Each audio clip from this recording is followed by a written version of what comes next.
নমস্কাৰ এই মুহূৰ্তত আহি পৰিছে ৰাতিপুৱাৰ কেইবাটাও বিগ ব্ৰেকিং নিউজ। আজি হৈছে 19 জুন। অৰুণোদয় আঁচনিত 1250 টকাৰ হয় 3000 টকা লাভ কৰিব, কিন্তু অৰুণোদয় আঁচনিক লৈ 5টাকৈ নতুন নিয়ম সলনি হৈছে আজিৰ পৰা। দেশৰ কোটি কোটি কৃষকৰ বাবে ভাল খবৰ। কাইলৈ কোটি কোটি কৃষকৰ একাউণ্টত 2000 টকা সোমাই দিব কেন্দ্ৰীয় চৰকাৰে। PM কিষাণৰ তালিকাত নাম থাকিলে ভাল খবৰ। যদি আপুনি চৰকাৰী কৰৰ বাবে জিঅ'ৰিং কৰিছে, চৰকাৰী কৰৰ প্ৰথম কিস্তিৰ টকা সোমাব সকলোৰে বেংক একাউণ্টত। ৰেচন কাৰ্ড থাকিলে জনতাই লাভ কৰিব 5বিধ নতুন সামগ্ৰী। কি সামগ্ৰী লাভ কৰিব? আত্মগোটৰ প্ৰতিজন মহিলা বেংক একাউণ্টত 50,000 টকা সোমাব। যদি আপুনি 10,000 টকাৰ চেক পাইছে, আজি কৰক এইকেইটা গুৰুত্বপূৰ্ণ কাম। লগতে কেইবাটাও ৰাজনৈতিক খবৰৰ লগতে অৰাজনৈতিক খবৰ যুগুত কৰা হৈছে আজিৰ দিনটোত। গোটেই অসম তথা ভাৰতৰ বিভিন্ন প্ৰান্তৰ পৰা যুগুত হৈছে কেইবাটাও ডাঙৰ খবৰ।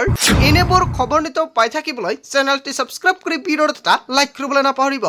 আজিৰ আমাৰ প্ৰথমটো খুবেই গুৰুত্বপূৰ্ণ খবৰ হৈছে অসমবাসীৰ বাবে এটা ডাঙৰ খবৰ। ৰাজ্যৰ লাখ লাখ মহিলাৰ বাবে ডাঙৰ খবৰ আহি পৰিছে। বৃদ্ধি হ'ব অৰুণোদয় আঁচনিৰ টকা। 1250 টকা নহয় অৰুণোদয় আঁচনিৰ প্ৰতিজন হিতাধিকাৰীৰ বেংক একাউণ্টত 3000 টকা সোমাব। কেতিয়া বৃদ্ধি হ'ব অৰুণোদয় আঁচনিৰ ধনৰাশি? এতিয়ালৈকে মুখ্যমন্ত্ৰী ডক্টৰ হিমন্ত বিশ্ব শৰ্মাই অৰুণোদয় আঁচনিৰ টকা বৃদ্ধিক লৈ কোনো ধৰণৰ ঘোষণা কৰা নাই। আগষ্ট মাহতে অৰুণোদয় আঁচনিৰ টকা সোমাই দিব, ইয়াক লৈ কৰিছে বৃহৎ ঘোষণা। কিন্তু অৰুণোদয় আঁচনিৰ 1250 টকা সোমাব নে 3000 টকা সোমাব, ইয়াক লৈ ফাইনেল তাৰিখ এতিয়ালৈকে ঘোষণা কৰা নাই। 1250 টকাৰ পৰা 3000 টকা পৰ্যন্ত বৃদ্ধি হোৱাৰ সম্ভাৱনা আছে, কিন্তু এতিয়ালৈকে ফাইনেল হোৱা নাই। আৰ্থিকভাৱে সবল হ'ব ৰাজ্যৰ মহিলাসকল। নিৰ্বাচনী ইস্তাহাৰত উল্লেখ কৰা সকলো প্ৰতিশ্ৰুতি আখৰে আখৰে পালন কৰিব মুখ্যমন্ত্ৰী ডক্টৰ হিমন্ত বিশ্ব শৰ্মাই, মন্তব্য কৰিছে অসমৰ মুখ্যমন্ত্ৰীগৰাকী।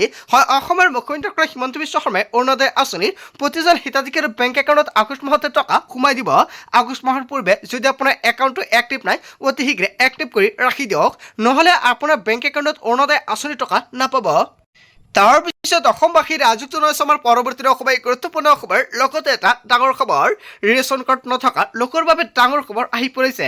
শীঘ্ৰে সাজু কৰক আপোনাৰ সকলো নথি পত্ৰ। ৰেচন কাৰ্ড নথকা প্ৰতিটো যোগ্য পৰিয়ালে লাভ কৰিব ৰেচন কাৰ্ড। চাউল, দালি, নিমখ, মিঠাতেল বিনামূলীয়াকৈ ল'বলৈ সাজু হওক আপুনি, কিয়নো অসমৰ মুখ্যমন্ত্ৰী ডক্টৰ হিমন্ত বিশ্ব শৰ্মাই ৰেচন কাৰ্ডত চাউল, দালি, নিমখ লগতে মিঠাতেল প্ৰদান কৰিব। শপত গ্ৰহণৰ পিছদিনা পুনৰ ৰেচন কাৰ্ডৰ বাবে চলিব আবেদন প্ৰক্ৰিয়া। যিসকল হিতাধিকাৰীৰ ৰেচন কাৰ্ড নাই, নতুনকৈ ৰেচন কাৰ্ড লাভ কৰিব, ইয়াৰ বাবে কৰিব লাগিব আবেদন। অসমৰ প্ৰতিটো দৰিদ্ৰ পৰিয়ালে ঘৰে ঘৰে পাব বিনামূলীয়াকৈ ৰেচন। ইফালে বহুকেইটা বিভাগত ওলাব তৃতীয় আৰু চতুৰ্থ বৰ্গৰ চাকৰি।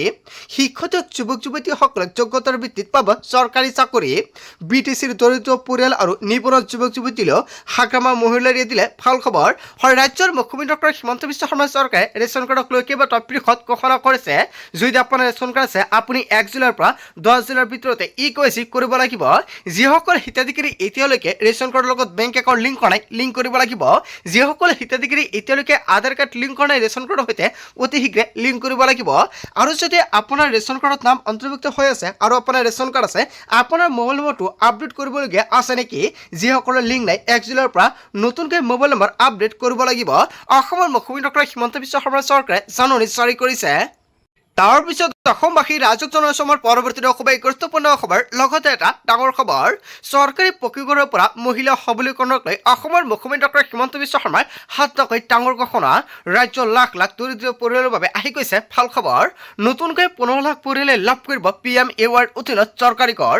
যদি আপুনি চৰকাৰী কৰৰ বাবে আগতে আবেদন কৰিছিল PMAY অধীনত, তেনে ক্ষেত্ৰত তালিকাত আপোনাৰ নাম অন্তৰ্ভুক্ত হৈ আছিল নেকি?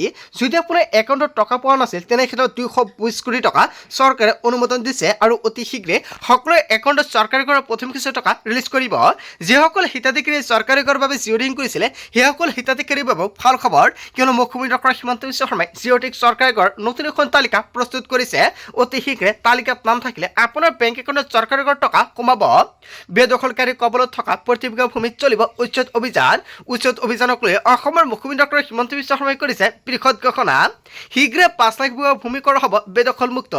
এটাকৈ বেদখলকাৰীক চিনাক্ত কৰি কৰা হ'ব বিতৰণ চাহ শ্ৰমিকৰ মজুৰি 500 টকালৈ বৃদ্ধি কৰাৰ লক্ষ্য চৰকাৰৰ প্ৰথমখন কেবিনেট বৈঠকতে কেইবাটাও গুৰুত্বপূৰ্ণ সিদ্ধান্ত গ্ৰহণ কৰিছে মুখ্যমন্ত্ৰী ডক্টৰ হিমন্ত বিশ্ব শৰ্মাই কৃষকসকলৰ বাবে চিন্তা চৰ্চা কৰিছে নতুনকৈ ৰাজ্যৰ মুখ্যমন্ত্ৰী ডক্টৰ হিমন্ত বিশ্ব শৰ্মাক প্ৰতিগৰাকী কৃষকৰ একাউণ্টত 11,000 টকা সোমাই দিব প্ৰধানমন্ত্ৰী মোদীৰ লগতেও প্ৰতিগৰাকী কৃষকৰ বাবে ভাল খবৰ দিছে মুখ্যমন্ত্ৰী ডক্টৰ হিমন্ত বিশ্ব শৰ্মাই নাৰী সবলীকৰণক লৈ কাম কৰিব নতুন চৰকাৰে মহিলা উদ্যমিতা আঁচনি অৰুণোদয় আঁচনিৰ ধনক লৈ ভাল খবৰ দিছে মহিলা উদ্যমিতা আঁচনিৰ তালিকাত আপোনাৰ নাম থকা সত্ত্বেও যদি আপুনি 10,000 টকাৰ চেক পোৱা নাছিল সেইসকলে হিতাধিকাৰী বেংক একাউণ্টত 25,000 টকাৰ লগতে 35,000 টকা সোমাই দিব যিসকলে হিতাধিকাৰীয়ে 25,000 টকা লাভ কৰিব সেইসকলে হিতাধিকাৰী নিশ্চয় 10,000 টকাৰ চেক পাব লাগিব যদি আপুনি 10,000 টকাৰ চেক পাইছে 25,000 টকা লাভ কৰিব আজিৰ ভিডিঅ'ত যিমান পাৰে সকলোকে শ্বেয়াৰ কৰি জনাই দিয়ক ৰেচন কাৰ্ডৰ হিতাধিকাৰীও কেইবাটাও নতুনকৈ সিদ্ধান্ত গ্ৰহণ কৰিছে তাৰ পিছত অসমবাসী ৰাজুক জনাইছে আমাৰ পৰৱৰ্তী খুবেই গুৰুত্বপূৰ্ণ খবৰ লগতে এটা ডাঙৰ খবৰ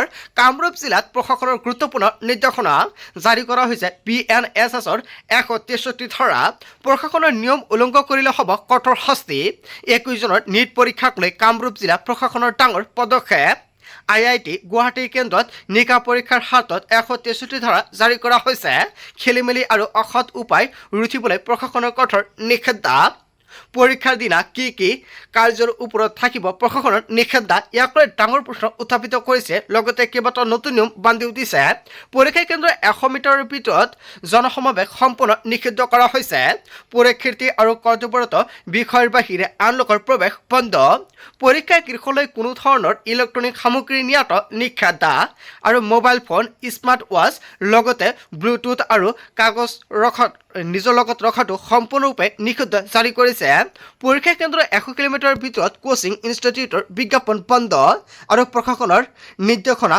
কঠোৰভাৱে বলবৎ কৰিবলৈ আৰক্ষীক জৰুৰী নিৰ্দেশনা জাৰি কৰিছে আজিৰ ভিডিঅ'ত যিমান পাৰে সকলোকে শ্বেয়াৰ কৰি জনাই দিব তাৰ পিছত অসমবাসী ৰাজুক জনাইছে আমাৰ পৰৱৰ্তী খুবেই গুৰুত্বপূৰ্ণ খবৰ লগতে এটা ডাঙৰ খবৰ বিশ্ববাসীলৈ বিগ আপডেট মাৰ্কিন ৰাষ্ট্ৰপতি ডনাল্ড ট্ৰাম্পৰ হৰমুজত অৱৰোধ অন্ত পৰিছে হয় এটা ডাঙৰ খবৰ আহি পৰিছে অৱশেষত হৰমুজ পুনৰণিক লৈ এটা ডাঙৰ খবৰ আহি পৰিছে হৰমুজৰ অৱৰোধ অন্ত পৰাৰ পিছতে সাগৰীয় পথত বাঢ়িছে জাহাজৰ ভিৰ শীঘ্ৰে নাটনি দূৰ হ'ব তেল আৰু ৰন্ধন গেছৰ শুকুৰবাৰে হৰমুজৰ পৰা গুৱাহাটীত উপস্থিত হ'ব বৃহৎ টেংকাৰ নিশা হয় এটা ডাঙৰ খবৰ আহি পৰিছে আজি নিশা এটা নতুন টেংকাৰ আহিব আৰু আমেৰিকাই ইৰাণ শান্তি চুক্তিৰ পিছতে হৰমুজ জলপথত এতিয়া বাণিজ্যৰ জোৱাৰ আৰু হৰমুজ এতিয়া সুৰক্ষিত আৰু সক্ৰিয় ট্ৰাম্পৰ মন্তব্যৰ পিছতে গোলকীয় বাণিজ্য বজাৰলৈ ঘূৰি আহিছে দুগুণ উৎসাহ আৰু আন্তঃৰাষ্ট্ৰীয় বজাৰত শীঘ্ৰে মূল্য হেৰা পাব খাৰুৱা তেলৰ সামগ্ৰী আশালংঘী বজাৰ মূল্য নিয়ন্ত্ৰণলৈ আহিব এনেকুৱাকৈ ট্ৰাম্পৰ ফালৰ পৰা এটা ডাঙৰ খবৰ দিছে তাৰ পিছত অসমবাসী ৰাজুক জনাইছে আমাৰ পৰৱৰ্তী খুবেই গুৰুত্বপূৰ্ণ খবৰ লগতে এটা ডাঙৰ খবৰ দেশৰ শিক্ষা ব্যৱস্থা সলনি হ'বই লাগিব ৰাহুল গান্ধীয়ে কেইবাটাও বৃহৎ মন্তব্য কৰিছে আমাৰ যুদ্ধ আৰম্ভ হ'ল দেশৰ শিক্ষা ব্যৱস্থা অতি নিৰ্দয় ইয়াৰ পৰিৱৰ্তন হ'বই লাগিব ৰাজস্থানৰ কোটাত ৰাহুল গান্ধীৰ গৰ্জন কোটাত বিশাল সমাৱেশ ৰাহুল গান্ধীৰ অন্যায়ৰ বিৰুদ্ধে আমাৰ যুদ্ধ আৰম্ভ কৰিলোঁ সমগ্ৰ ৰাষ্ট্ৰব্যাপী হ'ব এই যুদ্ধ শিক্ষা ব্যৱস্থাত গঠি থকা সকলো অন্যায় আঁতৰ কৰিবই লাগিব আমাৰ শিক্ষা ব্যৱস্থাই ছাত্ৰ ছাত্ৰীক দিছে মানসিক অস্থিৰতা আৰু হেঁচা আৰু ইয়াৰ দেশৰ ভৱিষ্যতৰ বাবে কেতিয়াও ঠিক নহয় আমি সকলোৱে একেলগে মিলি যুঁজ দিব লাগিব যাতে ভৱিষ্যতে কোনো ছাত্ৰ ছাত্ৰীয়ে আত্মসন্মানৰ পথ বাছি নলয় দেশৰ ছাত্ৰ ছাত্ৰীৰ সন্মুখত মাত্ৰ 5টা বিকল্প কিয় অন্য বিকল্প থকা সত্ত্বেও প্ৰত্যেকে কিয় চিকিৎসক আৰু অভিযন্তা হ'ব বিচাৰে আমাৰ এটাই লক্ষ্য কোনো ল'ৰা ছোৱালীৰ যাতে স্বপ্ন মৰি নাযায়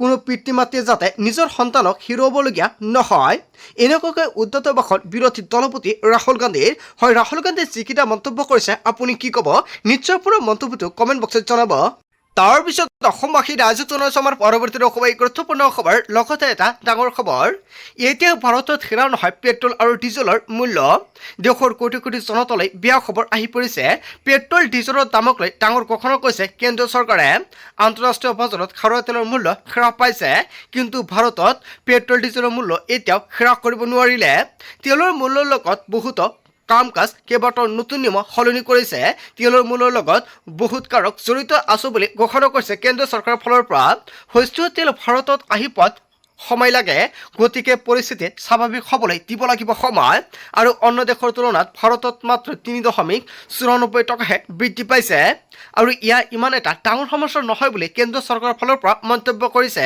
কেন্দ্ৰীয় ৰাজ্যিক মন্ত্ৰী সুৰেশ গোপীৰ মন্তব্যক লৈ এতিয়া ব্যাপক চৰ্চা লাভ কৰিছে ইপিনে ভাৰত চুবুৰীয়া ৰাষ্ট্ৰত ক্ৰমাৎ হেৰা পাইছে পেট্ৰল ডিজেলৰ মূল্য পাকিস্তানত ১৩.৮২ টকাৰ পৰা হেৰা হৈছে প্ৰায় ১২৬.৮৪ টকালৈকে আৰু চীনত ১৩২.৮১ টকাৰ পৰা ১২৫.৩৬ টকালৈকে হেৰা পাইছে পেট্ৰলৰ মূল্য নেপালত ১৩৬.৪১ টকাৰ পৰা ১৩৫.৪৭ টকালৈ হেৰা পাইছে পেট্ৰলৰ মূল্য শ্ৰীলংকাত ১৪২ টকাৰ পৰা ১৩৯.৫৮ টকালৈকে হেৰা পাইছে পেট্ৰলৰ মূল্য কিন্তু এতিয়াও ভাৰতত হেৰা নহয় পেট্ৰল আৰু ডিজেলৰ মূল্য ইয়াক লৈ কেন্দ্ৰীয় চৰকাৰৰ ফালৰ পৰা স্পষ্টীকৰণ প্ৰকাশ কৰিছে তাৰ পিছত অসমবাসী ৰাইজক জনাইছো আমাৰ পৰৱৰ্তী খুবেই গুৰুত্বপূৰ্ণ খবৰ লগতে এটা ডাঙৰ খবৰ মধ্য সময়ত পুনৰ চলিব উচ্ছেদ অভিযান শতাধিক পৰিয়াললৈ উচ্ছেদৰ জাননী প্ৰশাসনৰ উচ্ছেদৰ জাননীৰ পাছতে হাহাকাৰ শতাধিক পৰিয়ালত দবাকৰ যমুনা মৌৰডাঙ্গা সংৰক্ষিত বনাঞ্চলত চলিব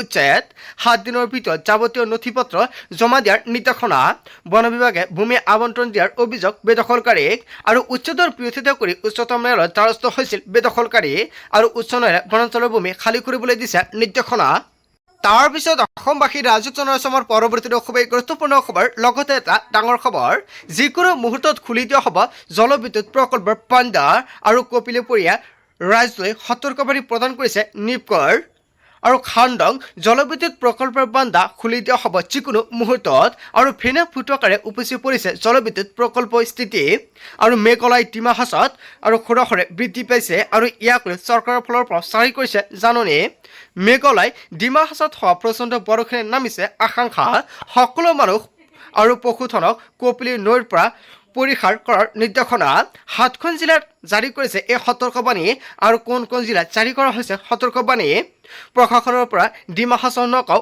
মৰিগাঁও আৰু হোজাই পশ্চিম কাৰ্বি আংলঙলৈ জাননী জাৰি কৰিছে কপিলীপৰীয়াৰ হাজাৰ হাজাৰ জনতাৰ বাবে জৰুৰী খবৰ আহি পৰিছে বন্ধু বান্ধৱীসকল আজিৰ মূল ভিডিঅ'খনত আপোনালোকক এইখিনি সৰু এটা ইনফৰমেশ্যন দিবলগীয়া আছিলে ভিডিঅ'টি ভাল লাগিলে লাইক কমেণ্ট শ্বেয়াৰ কৰি দিয়ক চ' থেংক ইউ ফৰ ৱাচিং ফুল ভিডিঅ'